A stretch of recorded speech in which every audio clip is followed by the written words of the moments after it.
రోడ్ల మీద అయినా పెయింటింగ్లు వేసుకుంటుండే పాపం రేవంత్ రెడ్డి గారు. మంచిదే, తప్పేం లేదు. చిన్న స్థాయికి వెళ్ళి పెద్ద స్థాయికి ఎవరైనా రావాల జీవితంలో, తప్పులేదు. కానీ మంచి పనులు చేసి రావాలి. లంగ పనులు చేసి, దొంగ పనులు చేసి, బ్యాగులు మోసి, సంచులు మోసి, దొరికిపోయి జైలుకు పోయి మళ్ళీ అదేదో పెద్ద గొప్ప విషయం అన్నట్టు మళ్ళీ దానికి పోజులు కొట్టుకుంటా.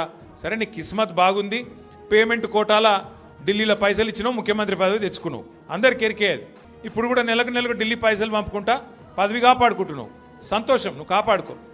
కానీ ఆ పదవిలోకి వచ్చినోనికి సంతోషం ఉండాలి, కానీ ఏడిపోయిందిరా నాయన. రోజు మీరు చూడు, టీవీ పెడితే చాలు తిట్ల పురాణం తప్ప ఏముండదు.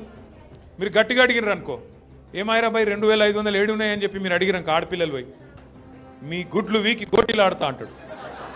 వీడెక్కడ ముఖ్యమంత్రి? ముసలోళ్ళు పోయి ఏమాయిరా భయ్ మరి 2000 పెన్షన్ 4000 చెప్తాను, 100 రోజులు లాంటివి నరక్తివి, ఏడవన్నావు తమ్మి అంటే నీ పేగులు తీసి మెడలు వేసుకుంటా అంటాడు.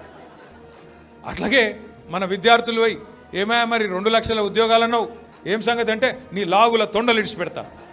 వీడేం ముఖ్యమంత్రి, వీందేం భాష, నాకు అర్థమే కాదు.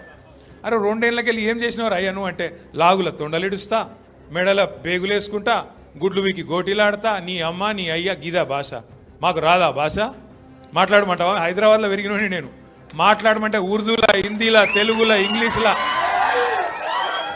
పొల్లు తిట్టే తెలివి నాకు కూడా ఉంది.